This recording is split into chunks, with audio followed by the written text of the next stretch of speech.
untuk pensiun dan imbalan pasca kerja ya. Di sini misalkan perusahaan gitu ya, perusahaan itu dia akan menyisihkan sebagian kasnya, sebagian dana di perusahaan itu untuk membayar pegawai ketika pegawai itu pensiun. Jadi kayak misalkan PNS gitu ya, PNS itu nanti ketika pensiun akan mendapatkan uang pensiunnya gitu ya, yang imbalan pasca kerja. Ya, post retirement benefit ya, imbalan pasca kerja.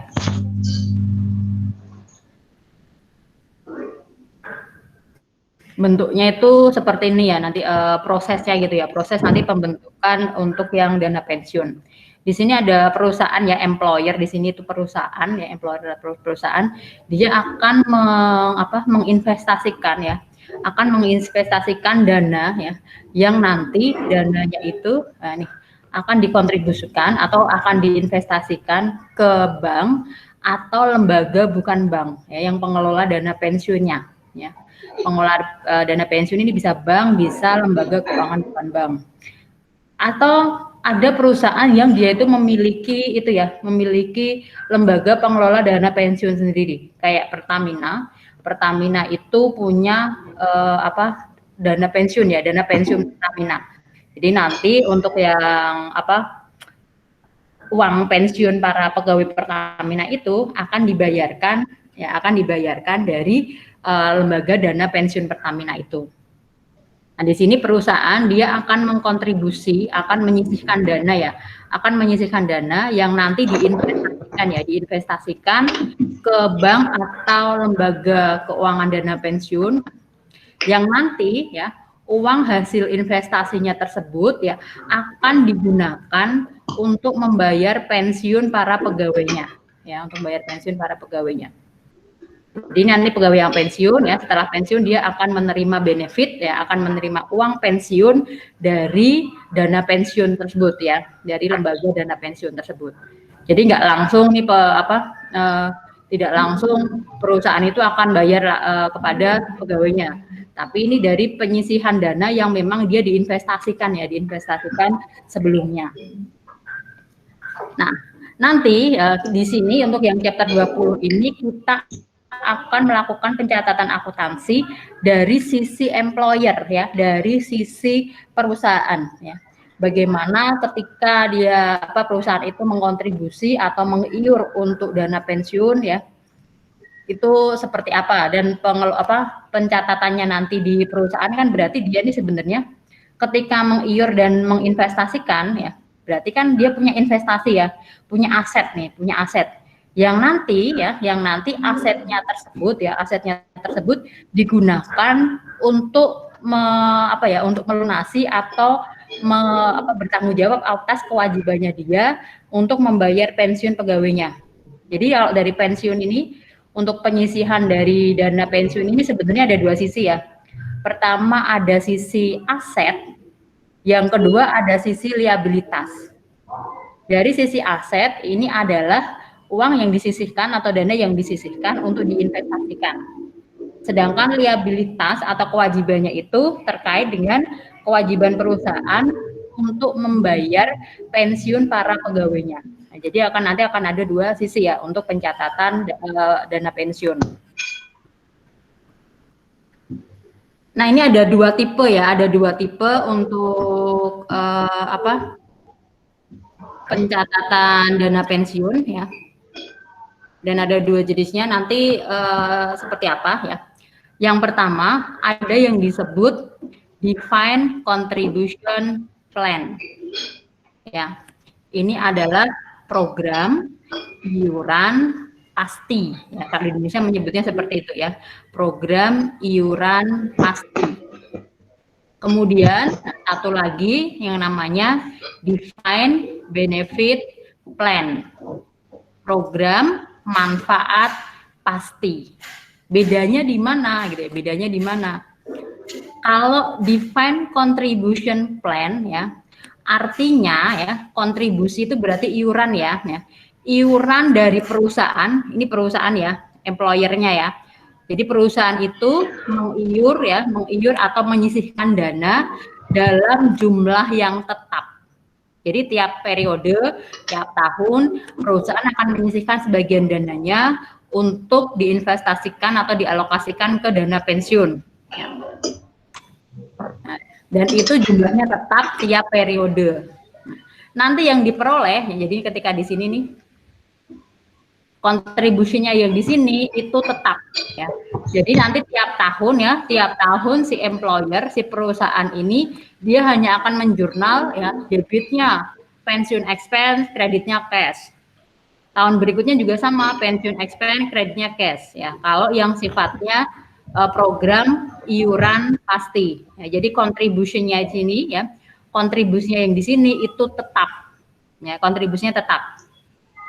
Yang diperoleh oleh para pensiunan berapa? Nah, kalau yang program iuran pasti yang akan nanti diperoleh oleh para pensiunan itu benefitnya bisa berubah-ubah, kan diinvestasikan ya. Jadi iurannya itu diinvestasikan. Nah, yang akan diperoleh oleh para pensiunan itu tergantung hasil investasi. Ya. Bisa besar, bisa kecil. Nah, tapi kalau iuran dari perusahaannya itu tetap. Kalau yang berarti kalau yang program iuran pasti ya, kalau yang program iuran pasti risikonya itu akan ada di pegawai ya, akan ada di employee-nya. Karena dia bisa dapat besar, bisa dapat kecil tergantung hasil investasinya. Jadi risikonya ada di pegawai.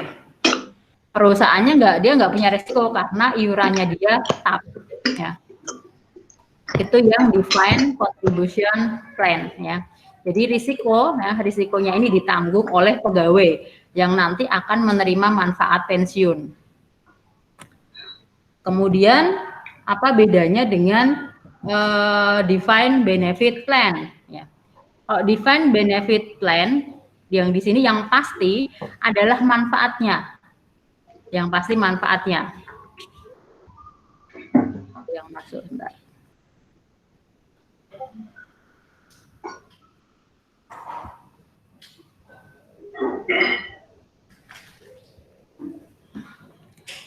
Ya, untuk yang defined benefit plan ya, program manfaat pasti. Nah, kalau program manfaat pasti berarti yang pasti adalah benefitnya ya. Jadi yang diperoleh oleh pegawai, yang diperoleh oleh employee nanti tetap ya. Jumlahnya sudah pasti ya, jumlahnya sudah pasti. Berarti yang nggak pasti apa? Yang nggak pasti atau yang berubah-ubah adalah kontribusi atau iuran ya, atau iuran dari pengusaha atau perusahaan atau pemberi kerjanya ya, perusahaan atau pemberi kerjanya. Agar menjaga benefit yang diterima oleh employee ini tetap. Ya, jadi kontribusinya bisa naik turun ya. Kontribusi bisa naik turun agar yang diterima ya benefit oleh para pegawainya itu tetap. Karena nanti dananya itu akan diinvestasikan. Kalau diinvestasikan kan tergantung nanti tingkat bunganya berapa, kemudian kondisi demografinya seperti apa gitu ya. Itu yang defined benefit plan. Jadi kalau yang defined benefit plan pegawai akan aman ya, maksudnya aman. Dia akan memperoleh manfaat yang pasti. Berarti risikonya itu yang akan menanggung adalah employer atau pemberi kerja ya, perusahaannya. Itu yang akan menanggungnya. Nanti fokus kita di sini untuk yang ini ya, program manfaat pasti. Karena kalau yang program iuran pasti tadi kan jurnalnya hanya gitu-gitu aja ya, maksudnya setiap periodenya hanya pensiun expense pada cash, pensiun expense pada cash, sudah seperti itu. Pensiun expense-nya tetap ya gitu ya. Kalau yang defined benefit plan untuk yang pensiun expense-nya bisa berbeda-beda ya.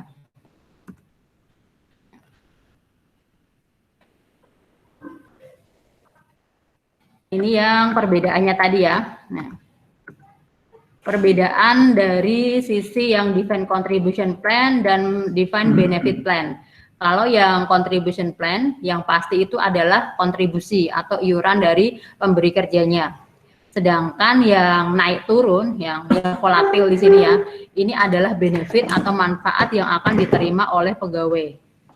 Sedangkan kalau yang defined benefit plan, yang pasti adalah manfaatnya ya, yang pasti adalah manfaatnya. Manfaat yang akan diterima oleh pegawai itu pasti. Sehingga yang naik turun ya, yang fluktuatif adalah kontribusi dari pemberi kerjanya ya ke dana pensiun.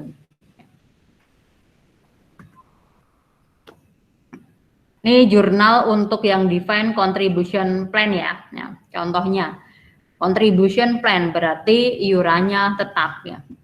Misalkan di tahun 2015 ya, PT ABC sebagai pemberi kerja ya, dia akan mengiur nih iuran pensiun yang harus dibayar pada bulan tersebut adalah 5 juta. Semuanya dibayar, maka jurnal yang dibuat oleh PT ABC adalah beban pensiun ya, debitnya beban pensiun, kreditnya kas senilai 5 juta.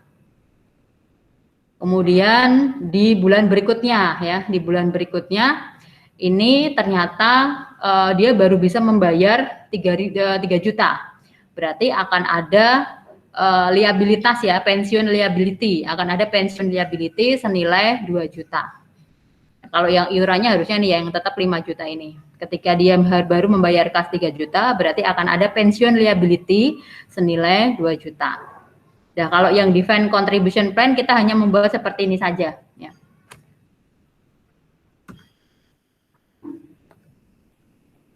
Nah, lalu tadi ketika pensiun kan ada dua sisi ya.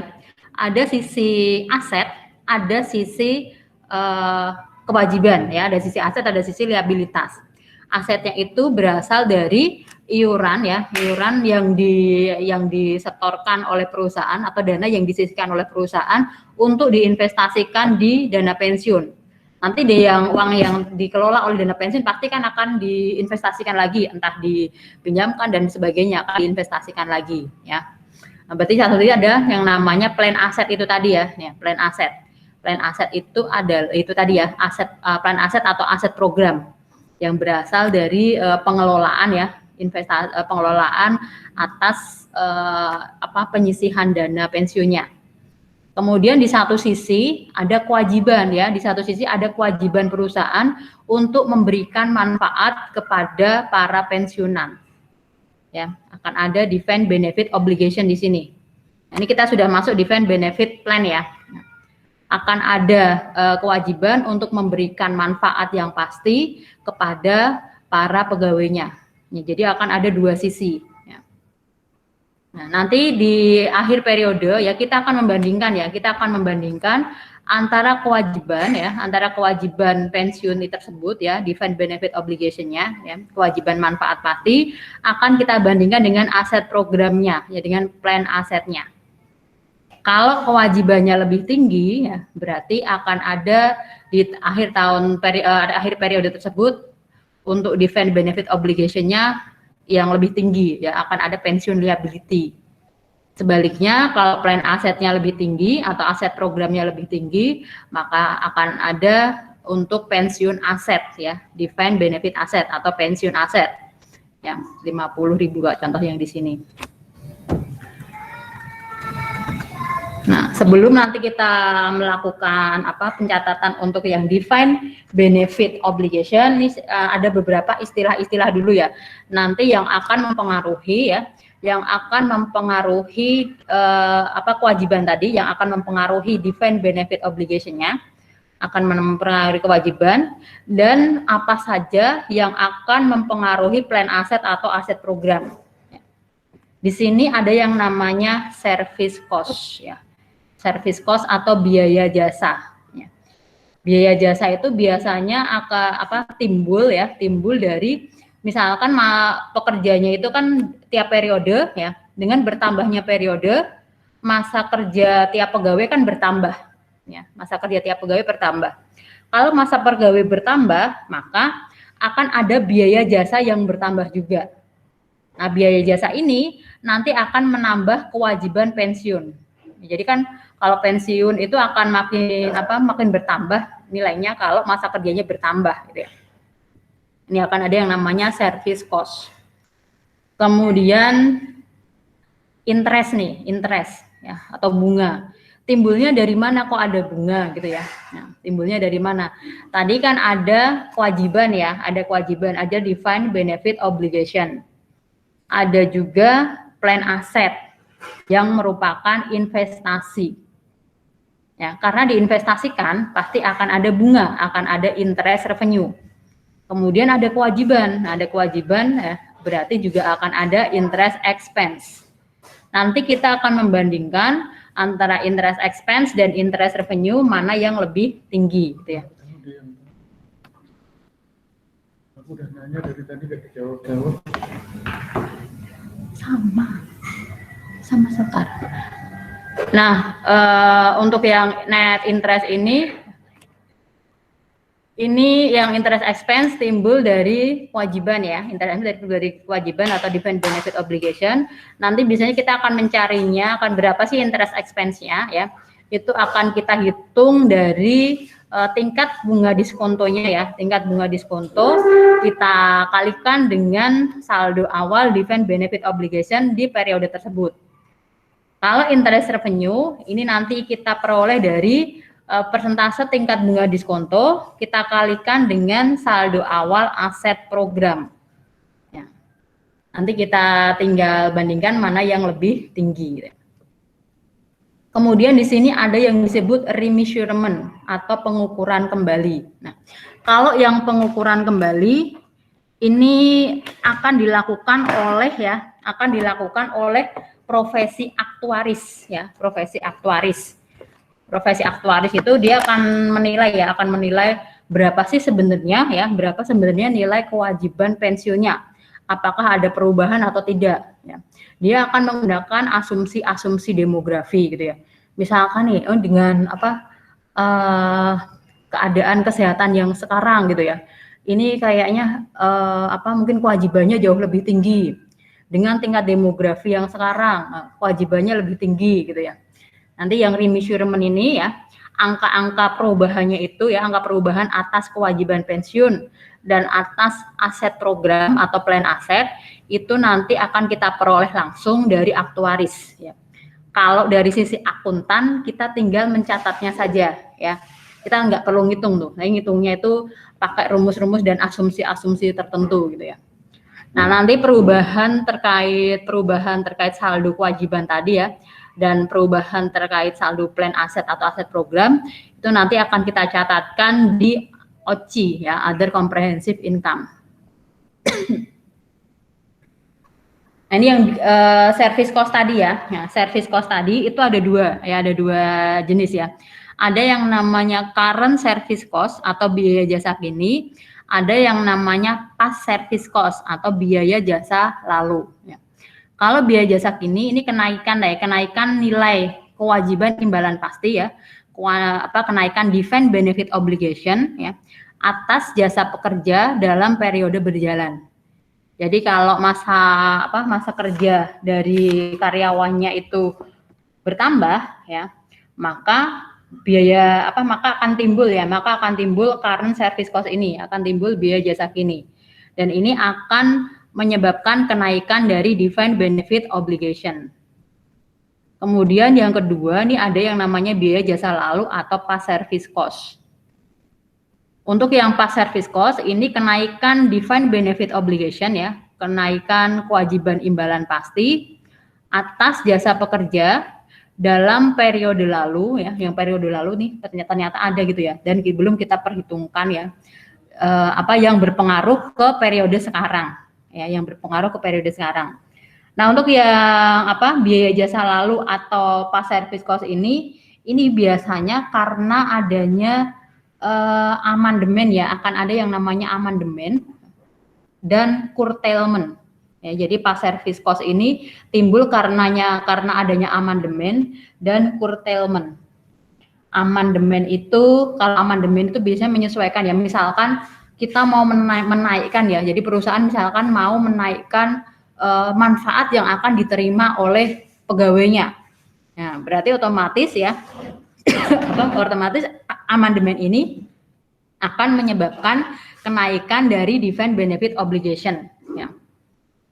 Kemudian kalau curtailment itu apa? Kalau curtailment itu penurunan defined benefit obligation atau penurunan dari kewajiban tersebut dalam jumlah yang cukup besar. Biasanya karena misalkan ada pegawai banyak yang mengundurkan diri gitu ya. Berarti akan ada penurunan dari kewajiban imbalan pasti tersebut. Ya. Jadi yang berpengaruh ke pasar fiskal ada dua ya, ada yang amandemen, ada yang curtailment. Kalau yang amandemen itu bisa menaikkan, bisa menurunkan defined benefit obligation. Kalau yang curtailment itu sudah pasti menurunkan defined benefit obligation. Nah, yang keuntungan dan kerugian aktuarial ya, ini yang remeasurement tadi ya, yang remeasurement tadi yang di sini. Ya, yang remeasurement ini. Ini karena itu ya penyesuaian asumsi-asumsi demografi gitu dan dampak perubahan asumsi tersebut ke nilai kewajiban dan ke nilai aset program. Ini tadi yang service cost, jadi ada current service cost, ada past service cost ya. Kemudian yang bunga tadi ya, kalau yang interest expense itu kita peroleh dari tingkat diskonto dikalikan dengan defined benefit obligation. Kalau yang interest revenue ya, itu kita peroleh dari tingkat diskonto kita kalikan dengan saldo plan aset atau aset program. Nah, kemudian remeasurement tadi atau keuntungan dan kerugian aktuarial ya. Ini timbul karena perubahan-perubahan asumsi demografi dan akan kita catatkan sebagai OCI nantinya.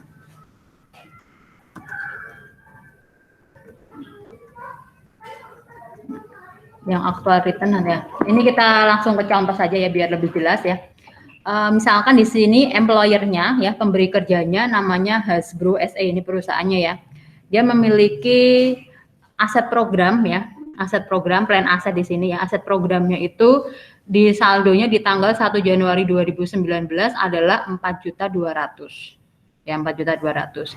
Kemudian selama tahun 2019 ya, si employer ini dia mengiur, dia mengkontribusikan 300.000 ke aset program tersebut dan memberikan benefit untuk pegawai yang pensiun senilai 250.000. Nah, yang berpengaruh ke aset program, yang berpengaruh ke aset program adalah kontribusi ya, kontribusi, kemudian iuran, kontribusi, kemudian yang kedua manfaat ya, manfaat yang diberikan kepada pegawai yang pensiun.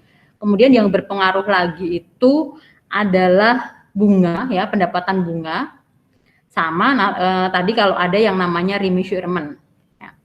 Kalau di sini infonya hanya ada kontribusi, kemudian ada manfaat yang diberikan kepada pegawai yang pensiun dan actual return ya, actual return ini yang bunganya tadi ya, return atau tingkat pengembalian dari investasinya itu 210.000. Nah, dari data ini kita diminta untuk menghitung plan aset program di tanggal 31 Desember 2019. Nah, kalau yang kontribusi ini menambah aset program ya. Jadi perusahaan akan menyisihkan dana ya, otomatis nanti dananya itu akan menambah nilai dari aset program pensiunnya. Kemudian kalau yang manfaat yang diberikan kepada pegawai, berarti nanti dari dana pensiun akan mengambil dari dana pensiun tersebut untuk diberikan kepada pegawai. Nah, otomatis nanti yang manfaat yang diberikan kepada pegawai ini, ya, ini akan mengurangi aset program. Kemudian kalau yang actual return ya di sini, ya, tingkat pengembalian dari investasi ini akan menambah aset program. Sehingga kita hitung saldo awal aset programnya 4.200.000, lalu kontribusi ke aset program 300.000, aktual returnnya 210.000, kemudian dikurangi dengan benefit yang diberikan kepada pegawai yang pensiun. Ya. Sehingga saldo aset program di tanggal 31 Desember 2019 adalah 4.460.000. Ini saldo akhir ya. Nanti kita akan mencatat berapa sih pensiun expense atau pensiun liability atau pensiun aset di tahun tersebut ya. Kita akan membandingkan dengan defined benefit obligation-nya ya. Ini sama seperti tadi cuma dibalik aja. Ini yang di sini untuk mencari actual return ya. Untuk yang program manfaat pasti kita akan menyusun ya, sebelum kita menjurnal, kita akan dibantu dengan kertas kerja ya. Kertas kerjanya relatif sederhana ya. Kertas kerjanya itu berupa kertas kerja untuk jurnal, ini jurnal umum ya. Isinya jurnal umum ya, pensiun, kertas kerja pensiun, jurnal umum dan memo ya, jurnal umum dan memo. Untuk jurnal umumnya dibagi menjadi 4 kolom di sini. Yang pertama adalah kolom untuk pensiun expense ya, untuk kolom untuk pensiun expense, kemudian kolom untuk kas, kemudian kolom untuk OC, dan kolom untuk pensiun aset atau pensiun liability. Ya. Kemudian yang memo record ya, yang memo record itu adalah untuk membandingkan ya antara defined benefit obligation kewajibannya dan aset programnya ya, plan asetnya. Kita coba yang transaksi untuk tahun 2019 ya, terkait dana pensiunnya. Di tanggal 1 Januari 2019 ya, Zarli AG ini ada beberapa informasi terkait program pensiun ya selama tahun 2019. Ada aset program ya, saldo aset program di awal periode itu adalah 100.000 euro. Kemudian saldo defined benefit obligation-nya ya, kewajiban manfaat pastinya, ini saldo awalnya 100.000 euro juga. Kemudian ada annual service cost, ini yang apa tadi, biaya jasa ya. Kalau annual service cost ini berarti masuknya nanti sebagai current service cost ya. Current service cost-nya yaitu 9.000.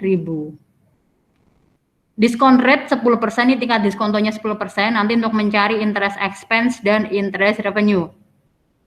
Lalu funding contribution ini adalah iuran ya, iuran yang dibayarkan ya, iuran yang dibayarkan oleh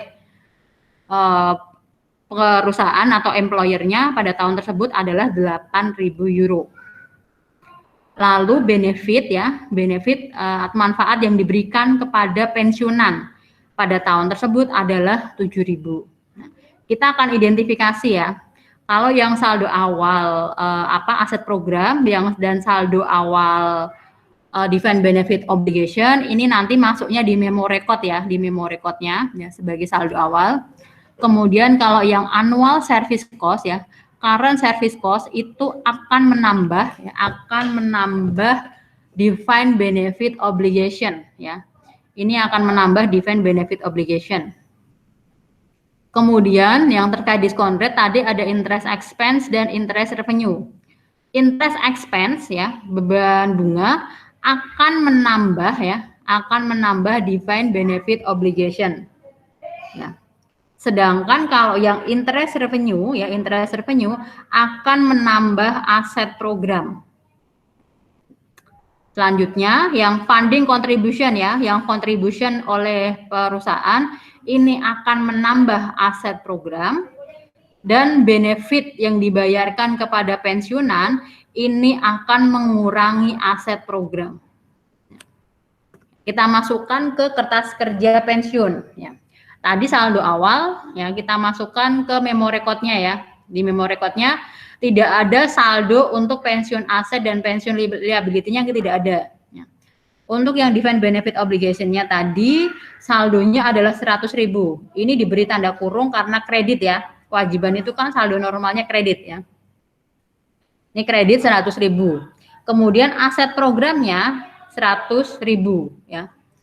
Aset programnya 100.000. Jadi nanti di saldo awal ini harus balance ya.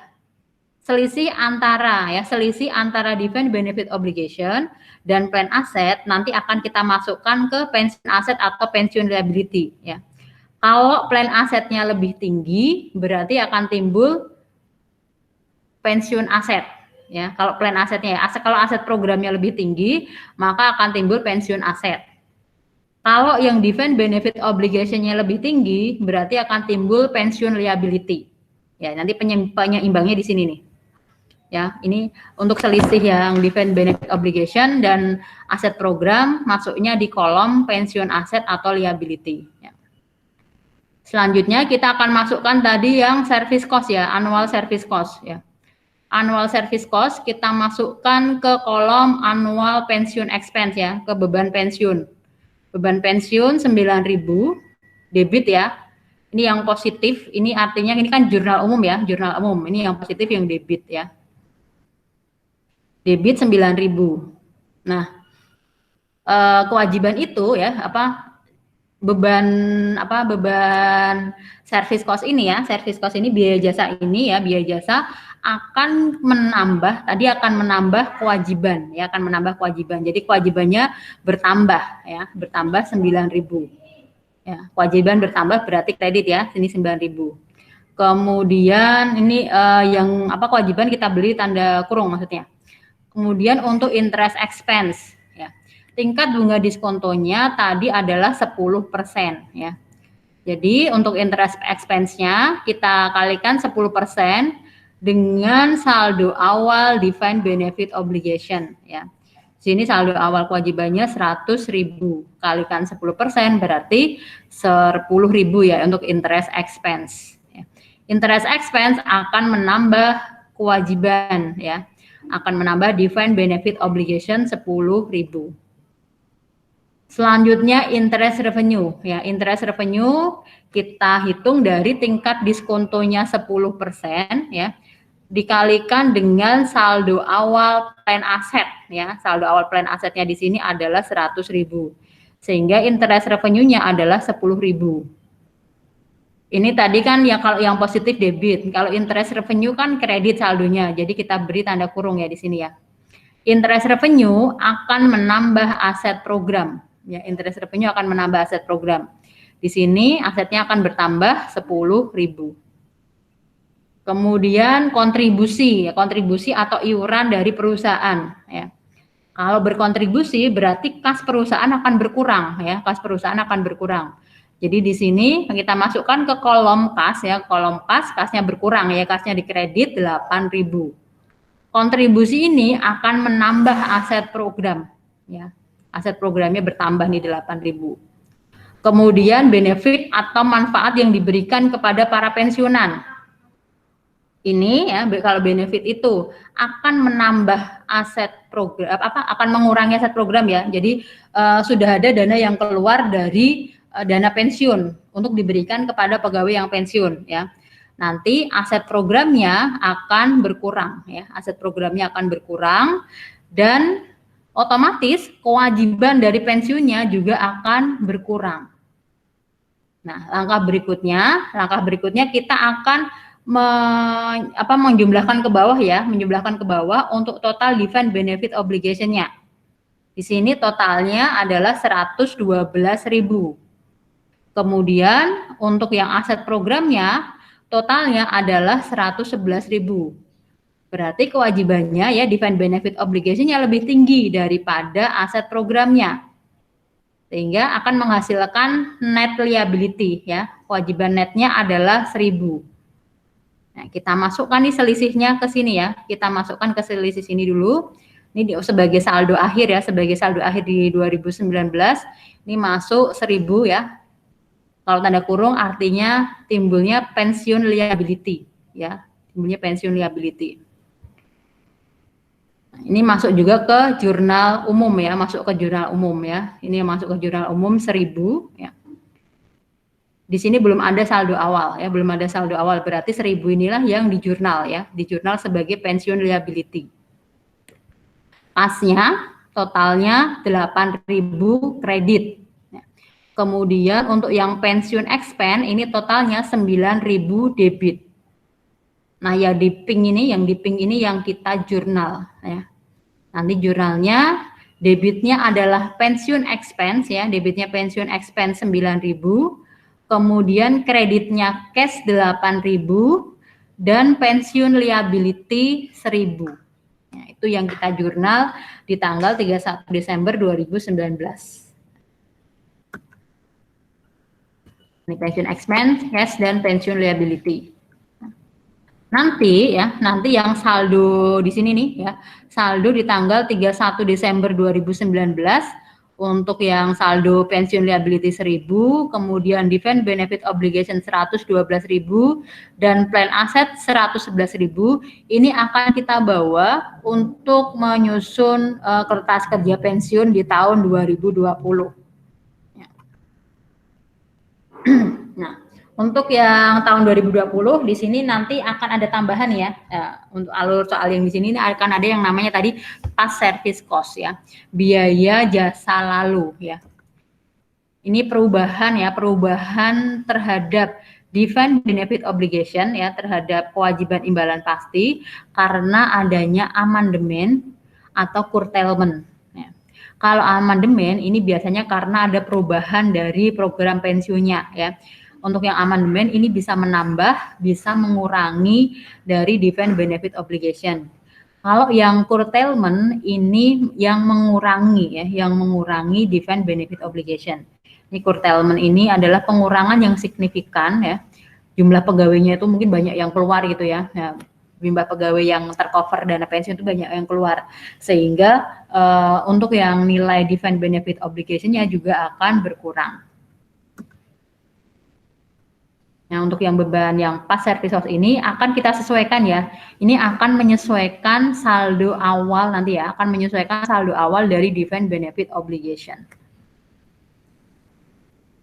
Ini yang tahun 2020 melanjutkan transaksi yang 2019 tadi ya. Tambahannya ya di sini di Mas Izarli dia mengamandemen pensiun plan-nya ya.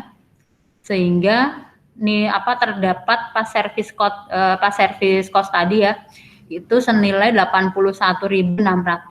Ini akan menambah defined benefit obligation ya. Kemudian ya selama tahun 2020 ini ada annual service cost. Ini yang current ya, yang current service cost yaitu 9.500. Ini penambahan beban pensiun karena masa kerja pegawainya itu bertambah ya. Di sini dihitung 9.500 ya, ini masuk ke current service cost.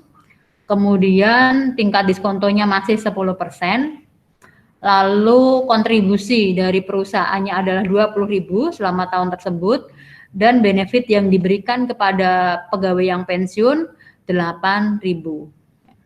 Untuk yang past service cost ini nanti akan menyesuaikan, akan menambah saldo awal ya. Kita akan menyesuaikan saldo awal dari defined benefit obligation-nya bertambah 81.600 ya. Untuk yang current service cost di sini ini nanti akan menambah defined benefit obligation juga.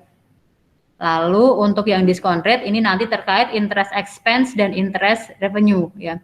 Interest expense akan menambah defined benefit obligation, sedangkan interest revenue akan menambah di aset program. Lalu kontribusi ya, kontribusi oleh perusahaan ini nanti akan menambah aset program ya 20.000. Kemudian benefit atau manfaat yang diberikan kepada pegawai yang pensiun ini nanti karena ada manfaat yang diberikan otomatis aset programnya akan berkurang, kewajiban manfaat pastinya juga akan berkurang ya. Kita akan susun kertas kerja lagi ya untuk tahun 2020. Kolomnya masih sama ya. Kita akan masukkan dulu untuk saldo di 1 Januari 2019 yang berasal dari saldo di tanggal 31 Desember 2019. Ini harusnya 1 Januari 2020 ya. Nah, ini harusnya 1 Januari 2020. Ini kan tahun 2020 ya. Ini harusnya 1 Januari 2020. Nanti diganti ya. 1 Januari 2020. Kita masukkan tadi saldo di akhir tahun 2019 untuk pensiun liability-nya tadi ada 1.000, kemudian defined benefit obligation-nya ada 112.000 dan plan asetnya ada 111.000. Nah, tadi ada informasi terkait past service cost ya, PSC ya. Untuk yang past service cost ini akan kita sesuaikan dulu untuk menambah saldo awal. Ya, past service cost akan menambah saldo awal dari defined benefit obligation. Jadi kita tambahkan dulu 81.600 ya. Kita masuknya di kolom pensiun expense ya 81.600 dan menambah kewajiban 81.600. Baru kita hitung lagi ya. Kita akan menyesuaikan saldo awal di 1 Januari 2020 ya. Sehingga saldo awal dari defined benefit obligation-nya menjadi 196.600 kalau yang plan asetnya tetap ya. Selanjutnya ya, yang service cost, yang current service cost masuk di kolom pensiun expense 9.500 dan menambah defined benefit obligation 9.500. Selanjutnya interest expense. Tingkat bunga diskontonya tadi adalah 10% ya. 10% itu akan kita kalikan ke saldo awal defined benefit obligation setelah penyesuaian pas service cost. Jadi nanti yang interest expense di sini adalah 10% kalikan 193.600 ya. Ini 19.360 ya. Interest expense akan menambah defined benefit obligation. Selanjutnya interest revenue. Nah, untuk interest revenue tadi tingkat diskontonya 10%, kita kalikan dengan aset program ya, saldo aset program di awal periode 111.000. Sehingga interest revenue-nya adalah 11.100 ya. Ini dalam kurung karena dia kredit ya. Untuk interest revenue akan menambah aset program ya 11.100.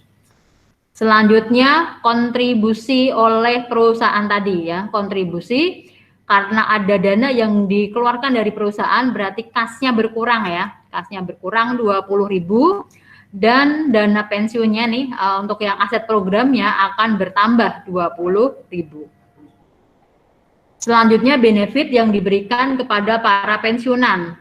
Ini akan mengurangi defined benefit obligation ya dan akan mengurangi aset program. Selanjutnya nah, kita akan total ke bawah ya, kita akan total ke bawah untuk total defined benefit obligation dan aset programnya.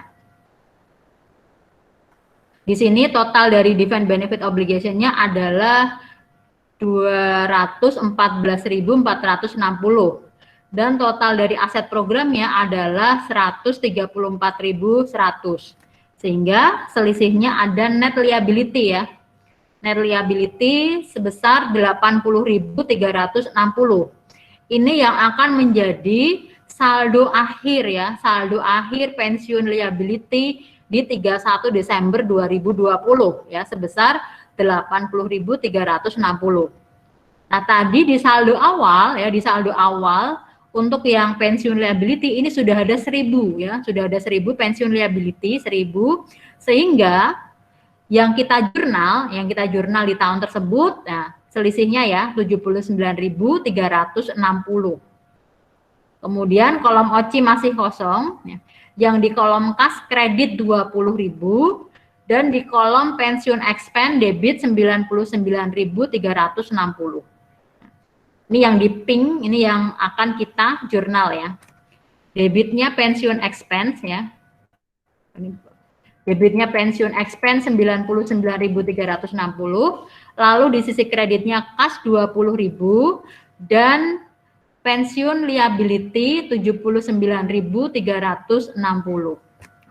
Itu yang akan kita jurnal di 31 Desember 2020. Nah, selanjutnya ya untuk yang transaksi tahun 2021. Nah, ini ada tambahan lagi terkait remeasurement atau pengukuran kembali untuk nilai defined benefit obligation dan aset program. Apa yang mempengaruhi remeasurement gitu ya, yang mempengaruhi remeasurement itu kalau terkait aset program ya, kalau terkait aset program itu nanti misalkan timbul yang namanya aset gains atau aset loss. Perbedaan ini timbul dari mana? Nah, ini adalah perbedaan antara actual return, jadi pengembalian yang benar-benar diterima ya, pengembalian dari investasi ya, tingkat pengembalian dari investasi yang benar-benar diterima itu actual return, kita bandingkan dengan interest revenue. Interest revenue ini kita hitung ya, kita hitung dari tingkat diskonto dikalikan dengan saldo aset program. Nah, kalau ternyata beda dengan actual return yang diterima sebenarnya, nanti selisihnya akan kita akui sebagai aset gain atau aset loss. Kalau actual return-nya itu lebih tinggi, jadi yang diterima itu lebih tinggi daripada interest revenue, maka kita akan mencatatkan aset gain. Kalau nanti aktualnya itu yang diterima lebih rendah daripada interest revenue, maka kita akan mencatatkan aset loss ya. Nanti aset gain dan aset loss akan kita catat karena dia masuknya remeasurement ya, nanti sebagai OCI ya, other comprehensive income.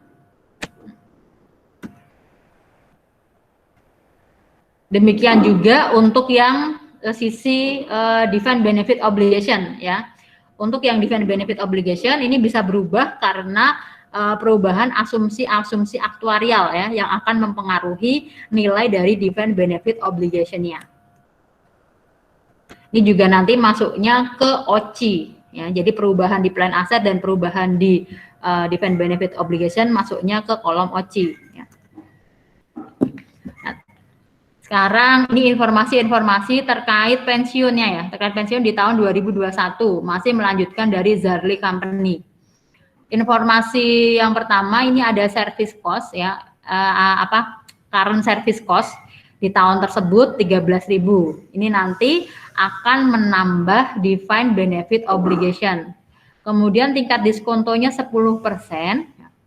Di sini ada actual return ya. Actual return atau tingkat pengembalian sebenarnya dari aset programnya adalah 12.000. Ini nanti kita bandingkan dengan interest revenue-nya ya. Apakah akan ada aset gain atau ada aset loss. Selanjutnya ada kontribusi atau iuran dari pemberi kerja atau perusahaannya sebesar 24.000. Ini nanti akan menambah aset program. Lalu benefit atau manfaat yang dibayarkan kepada para pensiunan. Ini akan mengurangi defined benefit obligation dan akan mengurangi aset program. Selanjutnya perubahan asumsi-asumsi aktuarial yang mempengaruhi defined benefit obligation ya. Ternyata di sini dihitung ya. Si aktuaris itu menghitung di akhir periode ya, di akhir tahun ternyata nilai kewajiban imbalan pastinya itu ya, itu totalnya harus 265.000. Ini harusnya totalnya 265.000. Nanti kita hitung penyesuaian kita berapa ya. Kita akan susun lagi kertas kerja untuk tahun 2021. Saldo di 1 Januari 2021, ini kita masukkan tadi yang saldo di tanggal 31 Desember 2020. Ya. Tadi ada pensiun liability 80.360, lalu saldo defined benefit obligation-nya 214.460, dan saldo dari aset programnya 134.100. Nah, yang pertama ya kita bukan dulu untuk yang current service cost ya. Dengan bertambahnya masa kerja ya, beban dari biaya jasanya juga bertambah. Ini kita masukkan ke kolom pensiun expense 13.000 ya, akan menambah defined benefit obligation 13.000. Kemudian untuk interest expense ya, untuk interest expense dan interest revenue yang masuk ke pensiun expense ini yang dasarnya adalah tingkat bunga diskontonya tadi ya. Tingkat bunga diskontonya di sini masih 10% ya. Jadi untuk yang interest expense ini kita perhitungkan dari 10% dikalikan dengan saldo awal defined benefit obligation. Tidak ada pas service cost lagi ya yang di tahun 2021 ya. Sehingga interest expense-nya 21.446. Selanjutnya interest revenue ya. Interest revenue-nya kita juga kalikan ya, 10% dikalikan dengan saldo aset programnya ya, 134.100. Sehingga interest revenue-nya adalah 13.410. Kemudian kontribusi atau iuran dari perusahaannya ini 24.000 ya. Jadi kas yang keluar dari perusahaan 24.000 dan ini akan menambah aset program 24.000. Kemudian benefit ya, manfaat yang diberikan kepada para pensiunan di tahun tersebut ini akan mengurangi kewajiban dan akan mengurangi aset program ya, 10.500. Selanjutnya ya, kita akan perhitungkan tadi ada informasi terkait actual return ya. Pengembalian aktual untuk investasinya adalah 12.000. Ya, 12.000. Ini akan kita bandingkan dengan interest revenue ya. Interest revenue-nya adalah 13.410. Ternyata aktualnya lebih rendah daripada interest revenue. Berarti kita akan mengalami yang namanya asset loss ya. Asset loss ini akan kita catat sebagai OCI ya, di sini ya OCI. Selisihnya adalah 1.410.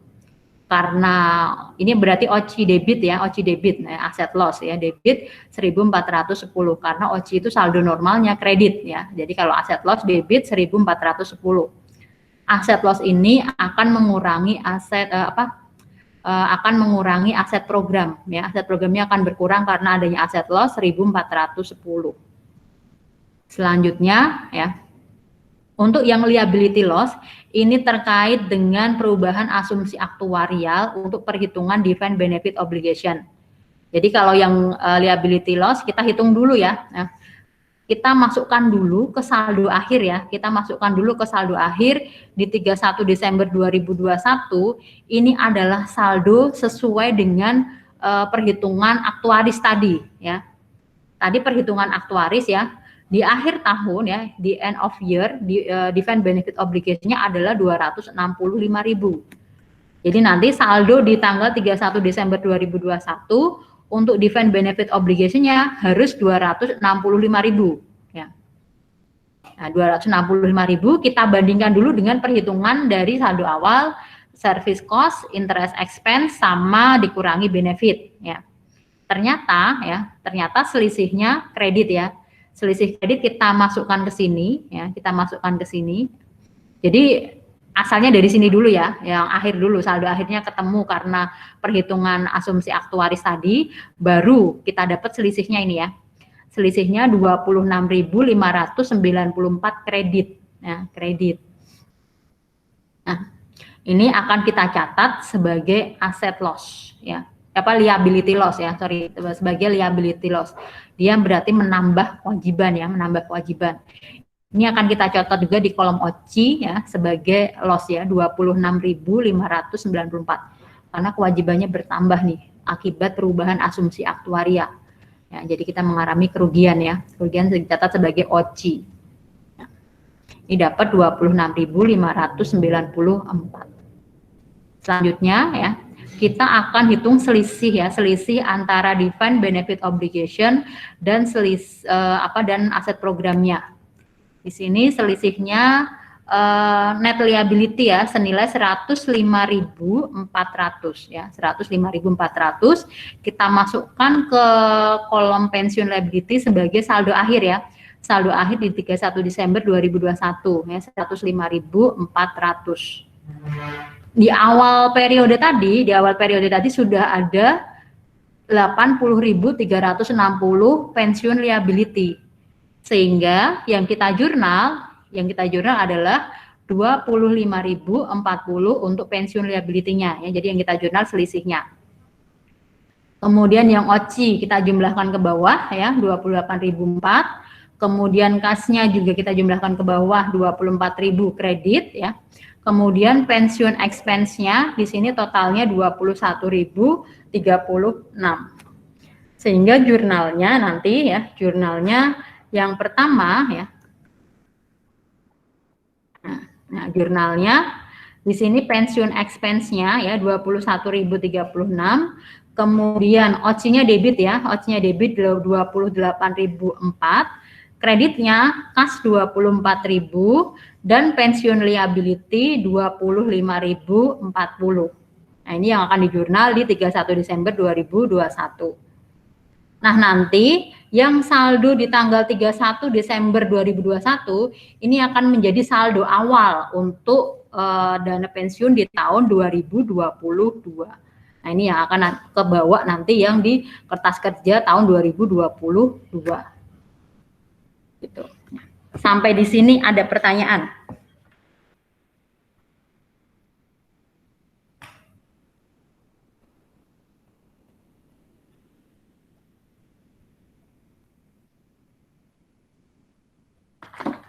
Tidak ada?